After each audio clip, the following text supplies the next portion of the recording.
నటసింహం నందమూరి బాలకృష్ణ గారికి కేంద్ర ప్రభుత్వం పద్మభూషణ్ అవార్డు అనౌన్స్ చేసిన సందర్భంగా ఆయన కుటుంబ సభ్యులు ఆయనకు అభినందన సభ లాంటిది ఏర్పాటు చేశారు.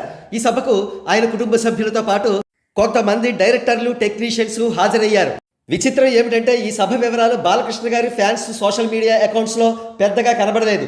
ఏవో కొన్ని ఫొటోస్ మాత్రం షేర్ చేశారు అంతే. కానీ దానికి భిన్నంగా అదర్ ఫ్యాన్స్ సోషల్ మీడియా అకౌంట్స్లో మాత్రం ఈ సభకు సంబంధించిన పూర్తి వివరాలు కనబడుతున్నాయి. చాలా విడ్డూరంగా ఉంది. ఈ విడ్డూరానికి కారణం ఆంధ్రప్రదేశ్ ముఖ్యమంత్రి చంద్రబాబు నాయుడు గారు బాలకృష్ణ గారి గాలి పూర్తిగా తీసేశారు. ఘోరాతి ఘోరంగా అవమానించారు. బాలకృష్ణ గారు ఎప్పుడు గర్వంగా చెప్పుకునే విషయం తమ హీరో ఎమ్మెల్యేగా హిందూపురం నియోజకవర్గంలో ఏకంగా 3 సార్లు గెలిచారని, ఆయన చాలా గొప్ప నాయకుడని. కానీ చంద్రబాబు నాయుడు గారి దృష్టిలో బాలకృష్ణ గారు వెంట్రుక ముక్క కంటా కూడా తక్కువే.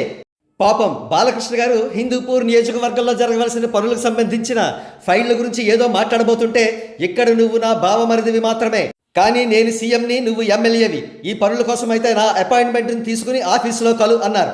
అక్కడితో ఆయన బాలకృష్ణ గారిని వదలలేదు.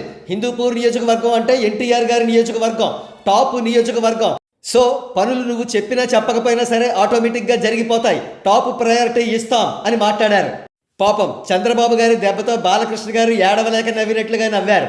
అన్నట్టు బాలకృష్ణ గారిని ఆయన సిస్టర్స్ కూడా వదలలేదండోయ్. సిస్టర్స్ ఆయనను మాన్షన్ హౌస్ గురించి ప్రశ్నిస్తే ఆయన ఏదో సమాధానం చెప్పారు. అసలు పద్మ అవార్డును ఎలివేట్ చేయవలసిన ఆ మీటింగ్ ఆశయం ఏమిటి, మాన్షన్ హౌస్ ప్రస్తావన ఏంటి అని అందరూ ముక్కును వేలేసుకున్నారు. వెరసి బాలకృష్ణ గారు ఆయన కుటుంబ సభ్యుల చేతిలో అడ్డంగా దొరికిపోయారు, ఒక కమేడియన్ అయ్యారు. అన్నట్టు కొసమెరుపు ఏంటంటే యథాప్రకారం యంగ్ టైగర్ ఎన్టీఆర్ గారు, కళ్యాణ్ రామ్ గారు ఈ మీటింగ్కు హాజరు కాలేదు.